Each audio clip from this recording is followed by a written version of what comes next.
Hi എല്ലാവർക്കും എൻ്റെ നമസ്കാരം. ഒരു പുതിയ വീഡിയോയിലേക്ക് എല്ലാവർക്കും സ്വാഗതം.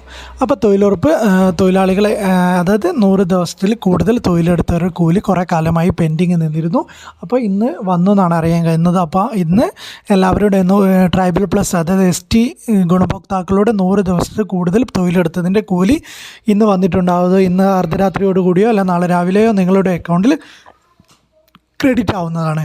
അപ്പോൾ നിങ്ങൾ വന്നിട്ടില്ലെങ്കിൽ ഏറെക്കുറെയുള്ള പഞ്ചായത്തുകളിലൊക്കെ വന്നെന്നാണ് അറിയാൻ കഴിയുന്നത്. ഇനി നിങ്ങളുടെ പഞ്ചായത്തുമായിട്ട് ബന്ധപ്പെട്ട് നോക്കുക. നിങ്ങൾക്ക് കയറിയിട്ടില്ലെങ്കിൽ, കയറാൻ എന്തെങ്കിലും പ്രയാസമൊക്കെ ഉണ്ടെങ്കിൽ, കയറിയിട്ടില്ലെങ്കിൽ നിങ്ങളുടെ പഞ്ചായത്തുമായിട്ട് ബന്ധപ്പെട്ട് നോക്കുക. ഇനിയിപ്പോൾ അടുത്ത ദിവസങ്ങളിൽ ഇപ്പോൾ ഏറെക്കുറെ റിലീസാക്കിയിട്ടുണ്ടെന്നാണ് അറിയാൻ കഴിയുന്നത്.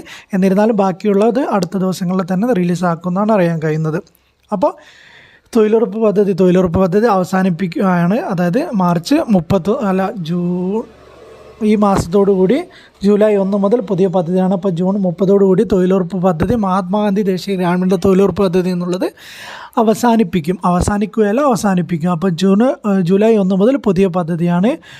വിജി റാംജി എന്ന് പറയുന്ന പുതിയ പദ്ധതിയാണ്. ആ പദ്ധതി നിലവിൽ നടപ്പിലാക്കുമ്പോൾ കുറേ പ്രശ്നങ്ങൾ ഇപ്പോൾ നിലവിലുണ്ട്.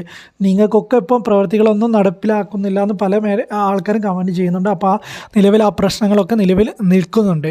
അതായത് നിങ്ങൾക്ക് എടുക്കാൻ പറ്റുന്ന പ്രവർത്തികളൊന്നും പുതിയ പദ്ധതിയിലില്ല എന്നാണ് അറിയാൻ കഴിയുന്നത്. അപ്പോൾ അതിനെക്കുറിച്ച് ബാക്കിയുള്ള ഭാഗങ്ങളും വന്നാലേ അറിയാൻ കഴിയുള്ളൂ. എന്നിരുന്നാൽ പോലും പല പ്രവൃത്തികളും തൊഴിലുറപ്പ് തൊഴിലാളികൾക്ക്, അതായത് തൊഴിലുറപ്പിനെ ആശ്രയിച്ച് ജീവിക്കുന്ന തൊഴിലാളികൾക്ക് അവർക്ക് ഏറ്റെടുക്കാൻ കഴിയാത്ത പ്രവൃത്തികളായിട്ടാണ് നിലവിലെ ലിസ്റ്റ് പ്രകാരമൊക്കെ കാണപ്പെടുന്നത്. അപ്പോൾ അതുകൊണ്ട് തന്നെ ഇതിനെതിരെ ഇത് നിങ്ങൾക്ക് തൊഴിൽ ലഭ്യമാക്കുന്നില്ലെങ്കിൽ അതിനെതിരെ നിങ്ങൾ സംഘടിക്കണം എന്നുള്ള കാര്യം മാത്രമാണ് പറയാനുള്ളത്. അപ്പം നിങ്ങളുടെ പ്രവർത്തനങ്ങളൊക്കെ നിങ്ങൾക്ക് തൊഴിലുറപ്പ് ലഭ്യമാകുന്നില്ലെങ്കിൽ നിങ്ങളെ അറിയിക്കുക.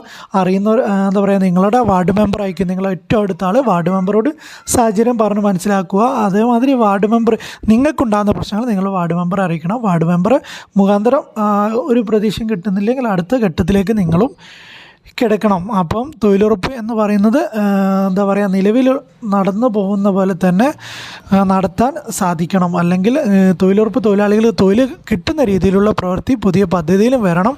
അപ്പോൾ അങ്ങനെ വരുന്നില്ലെങ്കിൽ അതിനെതിരെ നിങ്ങൾ നിലവിൽ മനസ്സിലാക്കി നിങ്ങൾ പ്രവർത്തിക്കണം. അപ്പോൾ പുതിയ പദ്ധതി എന്ന് പറയുന്നത് നിലവിൽ തൊഴിലാളികൾക്ക് തൊഴിൽ ദിനം വർദ്ധിപ്പിച്ചു എന്നാണ്. ഒന്നാമത് ഇത് തൊഴിലുറപ്പ് തൊഴിലാളികളൊക്കെ പല ഗ്രൂപ്പിൽ കൂടി മെസ്സേജുകളൊക്കെ പലതും നമ്മൾ കാണാറുണ്ട്. അപ്പോൾ തൊഴിലുറപ്പിൻ്റെ തൊഴിൽ ദിനങ്ങളുടെ എണ്ണം കൂട്ടി എന്നുള്ള കാര്യമാണ് പറയുന്നത്. അപ്പം തൊഴിൽ ദിനങ്ങളുടെ എണ്ണം 100-ൽ നിന്ന് 125 ആക്കിയെന്ന് പല ആൾക്കാരും മെസ്സേജ് അയക്കുന്നത്. അപ്പോൾ അത് ഏറെക്കുറെ നിങ്ങൾക്കൊക്കെ ഉപകാരപ്പെടും എന്നാണ് നിങ്ങൾ പ്രതീക്ഷിക്കുന്നത്. അപ്പോൾ തൊഴിൽ ദിനങ്ങളുടെ എണ്ണം കൂട്ടി എന്ന് പറയുമ്പോൾ തന്നെ അതിൽ പറയുന്നൊരു കാര്യമുണ്ട്, 2 മാസത്തോളം തീരെ പ്രവർത്തികൾ നടത്താൻ സാധിക്കുകയില്ല എന്നുള്ള കാര്യം. അതേമാതിരി തൊഴിലുറപ്പ് തൊഴിലാളികൾക്ക് ഏറ്റെടുക്കാൻ പറ്റുന്ന പ്രവർത്തികളും ഇല്ലാത്തതിനാൽ ആ 125 തൊഴിൽ ദിനം നിങ്ങൾക്ക് ഉണ്ടാക്കാൻ സാധിക്കുന്നു എന്നുള്ള കാര്യത്തിലൊക്കെ സംശയങ്ങൾ നിലനിൽക്കുന്നുണ്ട്. അപ്പോൾ നിങ്ങൾ 125 തൊഴിൽ ദിനം അതേമാതിരി തന്നെ കൂലിയൊക്കെ കറക്റ്റ് ടൈമിന് കിട്ടും എന്നൊക്കെ പറഞ്ഞിട്ട് വാട്സപ്പ് ഗ്രൂപ്പിലൊക്കെ നിങ്ങൾക്ക് മെസ്സേജ് വന്നിട്ടുണ്ടായിരുന്നു. നമുക്ക് വന്നതുകൂടെ നിങ്ങൾക്ക് വന്നിട്ടുണ്ടോ പല മെസ്സേജുകളും? തൊഴിൽ ദിനം വർദ്ധിപ്പിച്ചു, തൊഴിലാളികൾ കൂലി കൂട്ടുന്നു എന്നൊക്കെ പറഞ്ഞിട്ട് പല ഗ്രൂപ്പിലും മെസ്സേജ് വരുന്നുണ്ട്. അപ്പോൾ അവരോട് കറക്റ്റ് ചോദിക്കുക, നിങ്ങൾക്ക് ഏതൊക്കെ പ്രവൃത്തികളാണ് ഞങ്ങൾക്ക് ചെയ്യാൻ പറ്റുക. നിങ്ങൾക്ക് അങ്ങനത്തെ മെസ്സേജ് അയക്കുന്നവരോട് കറക്റ്റായിട്ട് നിങ്ങൾ ചോദിക്കുക. 125 തൊഴിൽ ദിനം എന്ന് പറയുമ്പോൾ 2 മാസം തീരെ നടപ്പിലാക്കാൻ പറ്റില്ല എന്ന് പറയുന്നു. അപ്പോൾ അതൊക്കെ എന്താ ചെയ്യുക എന്നുള്ള കാര്യങ്ങൾ ചോദിക്കുക. ഇപ്പോൾ നിലവിൽ എടുക്കുന്ന പ്രവൃത്തികൾ, അതായത് നിങ്ങൾ ഏതാണ് പ്രവൃത്തികൾ ഏറ്റെടുക്കുക, നിങ്ങൾക്ക് ഏതൊക്കെയാണ് ചെയ്യുക, നിങ്ങൾക്ക് തന്നെ ചെയ്യാൻ സാധിക്കുന്ന പ്രവൃത്തികളുണ്ടാവും. അത് ഈ തൊഴിലുറപ്പിൽ ഏറ്റെടുക്കാൻ പറ്റുമോ, അല്ലെങ്കിൽ നിലവിൽ ചെയ്തുകൊണ്ടിരിക്കുന്ന പ്രവൃത്തികൾ ഞങ്ങൾക്ക് ഇനി മുന്നോട്ട് ചെയ്യാൻ പറ്റുമോ എന്നുള്ള കാര്യങ്ങളൊക്കെ നിങ്ങൾ ചോദിക്കുക. അപ്പോൾ ചോദിച്ചിട്ട് ഉത്തരം തരുന്നില്ലെങ്കിൽ അവർ ആരാണോ അങ്ങനെ മെസ്സേജ് അയക്കുന്നത് അവരുടെ മെസ്സേജുകളൊക്കെ നിങ്ങൾ ഒഴിവാക്കുക. അല്ലാതെ ഒന്നും പറയാനില്ല. ഇപ്പോൾ തൊഴിലുറപ്പ് തൊഴിലാളികൾ ഏറ്റവും കൂടുതൽ വിശ്വസിക്കുന്ന കാര്യം എന്ന് പറയുന്നത് ഒരു ഭൂരിപക്ഷം പേരും തൊഴിൽ ദിനങ്ങൾ വർദ്ധിപ്പിച്ചു എന്ന് പറയുമ്പോൾ തന്നെ തൊഴിലാളികൾ കൂലി കൂട്ടി എന്നുള്ള കാര്യമാണ് പറയുന്നത്. പക്ഷേ അതിലും കുറേ പ്രശ്നങ്ങൾ 125 തൊഴിൽ ദിനമാക്കി.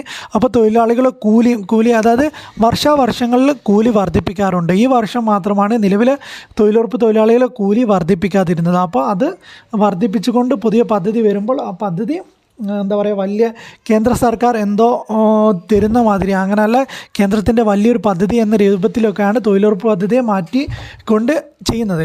അപ്പോൾ നിലവിൽ തൊഴിലുറപ്പ് തൊഴിലാളികളൊക്കെ ഒന്ന് മനസ്സിലാക്കേണ്ടത്, കേന്ദ്രം നൽകിക്കൊണ്ടിരിക്കുന്ന ഫണ്ട് വെട്ടിക്കുറച്ചുകൊണ്ട്, അതായത് കേന്ദ്രം നൽകുന്ന ഫണ്ട് ഒഴിവാക്കിക്കൊണ്ട് അതിൻ്റെ 60% മാത്രമേ കേന്ദ്രം ഇനി നൽകുകയുള്ളൂ.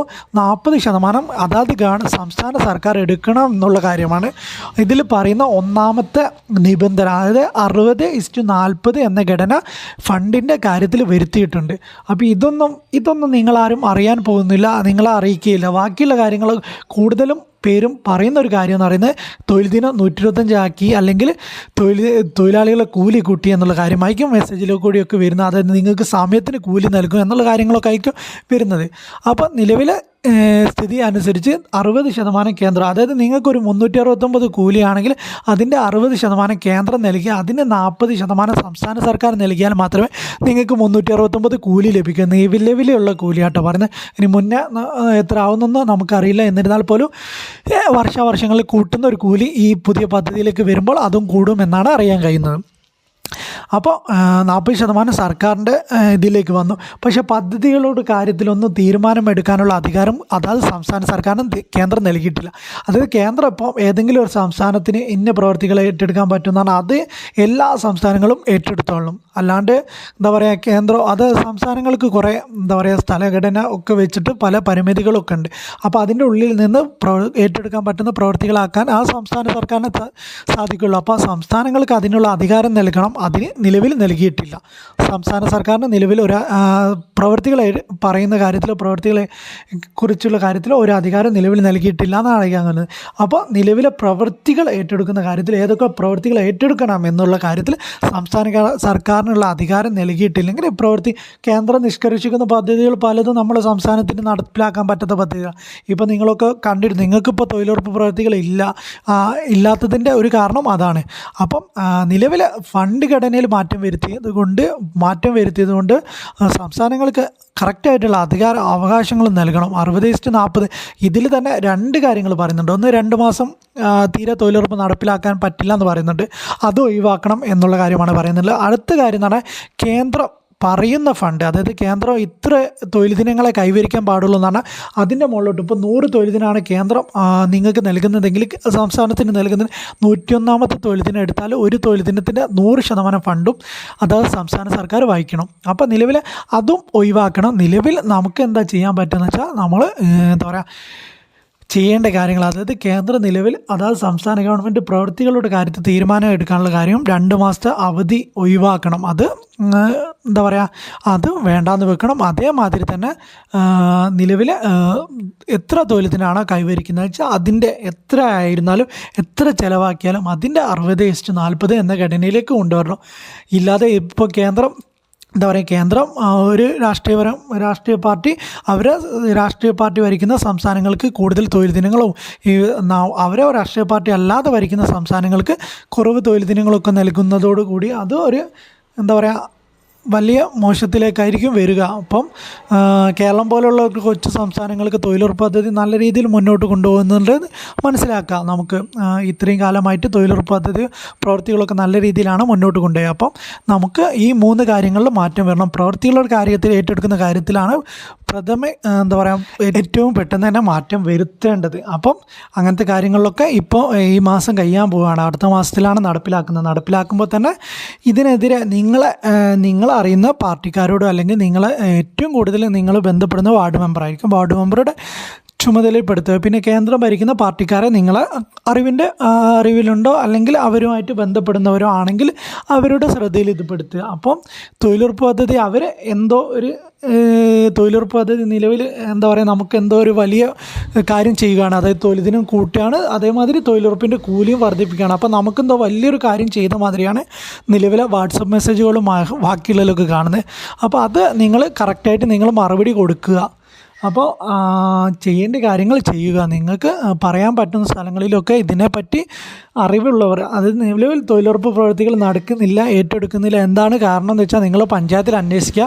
ആ കാരണം നിങ്ങളുടെ രാഷ്ട്രീയ പാർട്ടിക്കാരോ ബാക്കിയുള്ളവരോട് പറഞ്ഞാൽ അത് പരിഹരിച്ചില്ലെങ്കിൽ പരിഹാര മാർഗ്ഗങ്ങൾ നിങ്ങളായിട്ട് കാണുക എന്നുള്ള കാര്യം മാത്രമേ എനിക്ക് പറയാനുള്ളൂ. അപ്പം ഈ വീഡിയോ ഇവിടെ നിർത്തുന്നു. അപ്പോൾ ഇനിയും വീഡിയോ ചെയ്യണമെന്ന് ആഗ്രഹമുണ്ട്. അപ്പോൾ വീഡിയോ ചെയ്യാൻ പറ്റുമെന്ന് വിശ്വസിക്കുന്നു. അല്ലെങ്കിൽ നമ്മൾ ചാനൽ തൊഴിലുറപ്പ് വീഡിയോ എന്ന് മാറി വേറെ എന്തെങ്കിലുമൊക്കെ വീഡിയോസ് ഇട്ട് നമുക്ക് മുന്നോട്ട് കാണാം എന്നുള്ള കാര്യം ആഗ്രഹിക്കുന്നു. അപ്പോൾ വീഡിയോ നിർത്തുന്നു. Okay, thank you.